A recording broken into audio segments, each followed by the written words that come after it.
Assalamualaikum warahmatullahi wabarakatuh. Jumpa lagi di channel Sahabat Medis.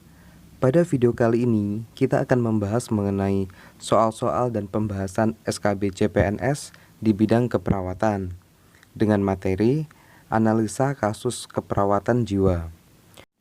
Soal-soal yang akan kita bahas nanti adalah soal-soal yang mirip dengan soal-soal yang keluar pada ujian SKB tahun kemarin. Jadi buat teman-teman semua, tonton terus video ini sampai selesai, karena kemungkinan soal-soal yang akan kita bahas akan keluar lagi di ujian SKB tahun ini. Dan buat teman-teman yang baru gabung di channel ini, jangan lupa untuk dukung terus channel ini dengan cara klik tombol like, subscribe, dan share video ini agar teman-teman tidak ketinggalan update video terbaru dari channel ini.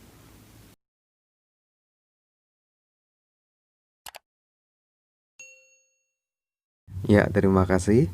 Dan langsung saja kita masuk ke soal yang pertama.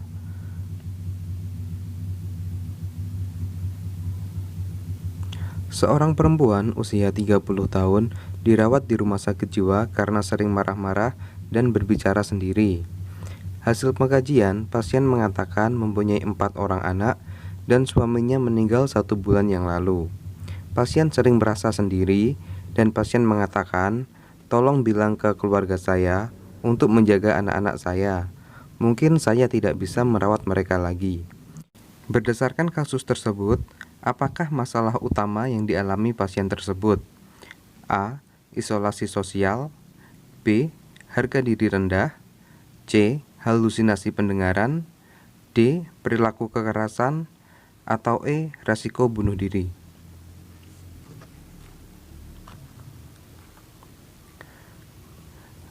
Dan jawaban yang paling tepat adalah E.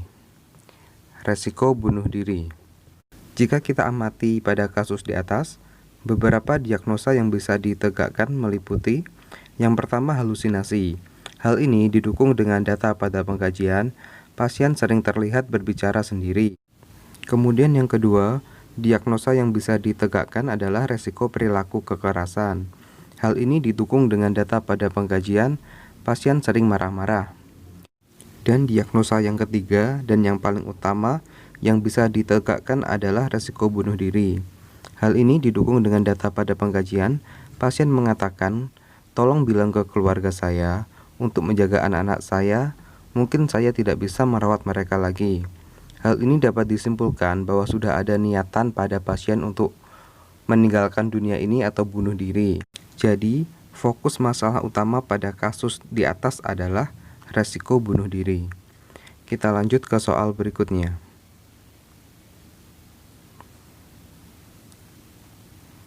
Seorang laki-laki usia 34 tahun dikunjungi oleh perawat puskesmas karena mengurung diri di kamar sejak 1 bulan yang lalu. Pasien menolak mandi dan suka berbicara sendiri. Hasil pengkajian, saat diajak berbicara, tidak ada kontak mata, hanya mengangguk dan menggelengkan kepala. Keluarga mengatakan pasien bersikap demikian sejak diberhentikan dari tempatnya bekerja. Pertanyaannya, apakah tujuan tindakan keperawatan pada kasus tersebut? A. Pasien mampu melakukan interaksi. B. Pasien mampu menjaga kebersihan diri. C. Pasien mampu mengendalikan halusinasinya. D. Pasien mampu berorientasi pada realita. Atau E. Pasien menunjukkan perilaku meningkatkan harga diri. Dan jawaban yang paling tepat adalah A. Pasien mampu melakukan interaksi. Pada kasus di atas, dijumpai masalah keperawatan adalah isolasi sosial. Hal ini didukung dengan data, saat diajak berbicara, pasien tidak ada kontak mata dan hanya mengangguk dan menggelengkan kepala. Jadi, tujuan tindakan keperawatan pada kasus tersebut adalah pasien mampu melakukan interaksi. Kita lanjut ke soal berikutnya.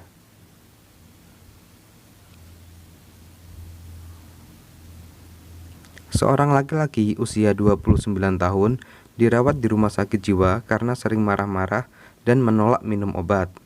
Hasil wawancara, pasien mengatakan bahwa dirinya adalah putra dewa yang bisa menyembuhkan orang sakit dan menghidupkan orang mati, sehingga tidak perlu minum obat lagi. Pasien jika diajak berbicara incoherent dan flight of idea. Pertanyaannya, apakah masalah utama pada kasus tersebut? A. Halusinasi, B. Waham, C. Isolasi sosial, D. Perilaku kekerasan, atau E. Harga diri rendah.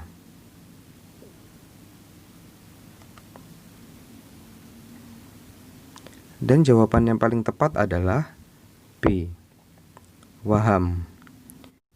Waham diartikan sebagai keyakinan yang salah yang dipertahankan secara kuat dan terus-menerus namun tidak sesuai dengan kenyataan.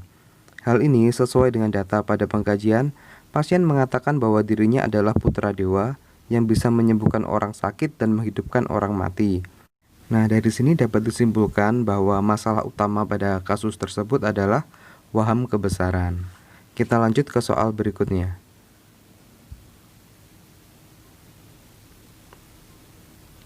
Seorang laki-laki usia 35 tahun dirawat di rumah sakit jiwa untuk ketiga kalinya karena sering marah-marah ketika di rumah. Keluarga mengatakan pasien malas minum obat karena merasa mengantuk setelah minum obat. Hasil pengkajian, pasien masih menolak minum obat karena pasien merasa obat tersebut tidak membawa dampak baik bagi dirinya. Pertanyaannya, apakah tindakan keperawatan utama pada kasus tersebut? A. Menjelaskan fungsi obat, B. Menunda minum obat sampai pasien mau minum obat, C. Melakukan kolaborasi pemberian obat injeksi, D. Melatih pasien untuk mengendalikan amarahnya, atau E. Melakukan terapi aktivitas kelompok.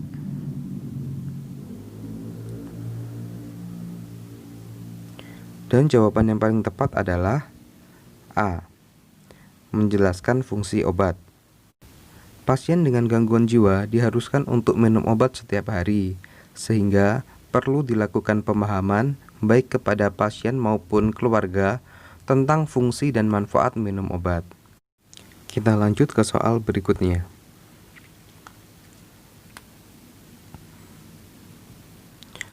Seorang perempuan usia 20 tahun dirawat di rumah sakit jiwa karena sering menyendiri, terlihat sedih dan murung. Hasil pengkajian, pasien mengatakan, "Saya tidak lulus pramugari karena pendek dan berkulit hitam. Saya malu." Meskipun demikian, pasien sudah mampu menyebutkan aspek positif yang dimilikinya. Pertanyaannya, apakah tindakan keperawatan selanjutnya pada kasus tersebut? A. Latih kemampuan yang dimiliki pasien tersebut. B. Latih cara mengontrol halusinasi.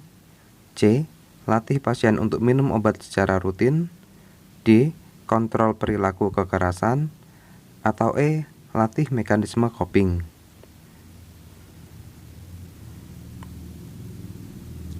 Dan jawaban yang paling tepat adalah A. Latih kemampuan yang dimiliki pasien tersebut. Pada kasus di atas, masalah keperawatan yang ditemui adalah harga diri rendah. Hal ini didukung dengan data pada pengkajian. Pasien mengatakan, "Saya tidak lulus pramugari karena pendek dan berkulit hitam, saya malu." Serta pasien sering terlihat menyendiri, sedih dan murung. Akan tetapi pada kasus di atas, pasien sudah mampu menyebutkan aspek positif yang dimilikinya. Sehingga tindakan keperawatan selanjutnya yang harus dilakukan adalah melatih kemampuan yang dimiliki pasien. Lanjut ke soal berikutnya.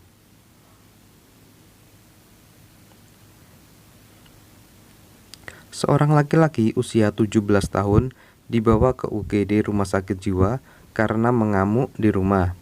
Hasil pengkajian, tatapan mata pasien tajam, tangan mengepal, sambil memukul-mukul tempat tidur. Perawat akan melakukan pengingkatan pada pasien tersebut. Pertanyaannya, apakah prinsip etik pada kasus tersebut? A. Non-maleficient, B. Beneficence, C. Autonomy, D. Veracity, atau E. Justice.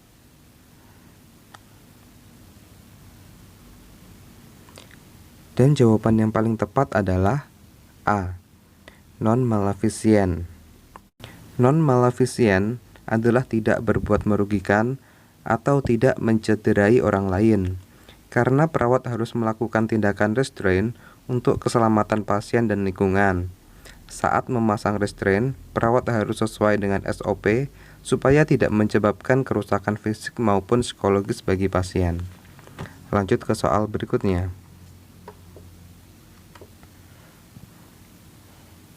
Seorang laki-laki usia 30 tahun diantar oleh keluarganya dan dibantu beberapa tokoh masyarakat ke UGD Rumah Sakit Jiwa. Pasien tersebut diikat, mata cekung, berkeringat, dekil, dan banyak terdapat luka lecet di pergelangan tangan dan tubuh pasien, serta terdapat luka memar pada kepala.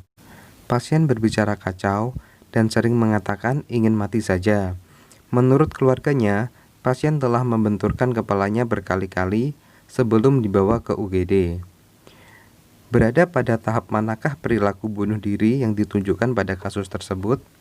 A. Isyarat bunuh diri. B. Ide bunuh diri. C. Ancaman bunuh diri. D. Percobaan bunuh diri.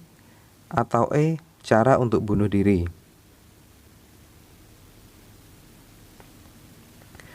Dan jawaban yang paling tepat adalah D. Percobaan bunuh diri. Hal ini sudah sesuai dengan data pada pengkajian. Menurut keluarganya, pasien telah membenturkan kepalanya berkali-kali sebelum dibawa ke UGD. Hal ini menunjukkan sudah adanya percobaan untuk bunuh diri. Kita lanjut ke soal berikutnya.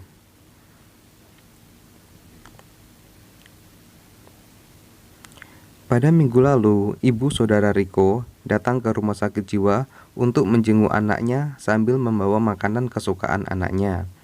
Akan tetapi, saudara Riko menolak makanan tersebut dan langsung membuangnya. Ia mengatakan ibunya akan meracuninya karena tidak suka dengan calon istrinya. Pada kasus tersebut, masalah apakah yang dialami saudara Riko?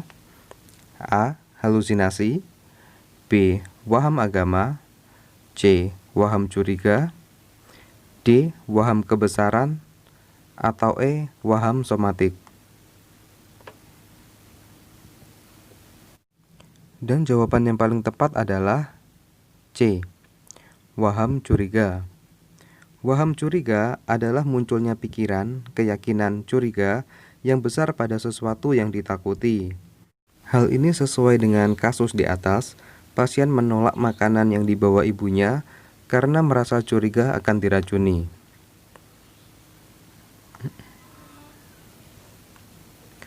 Oke, sementara cukup sekian untuk video kali ini. Semoga video ini bisa bermanfaat, khususnya buat teman-teman yang akan ujian SKB tahun ini. Akhir kata, wassalamualaikum warahmatullahi wabarakatuh, dan sampai jumpa di video berikutnya.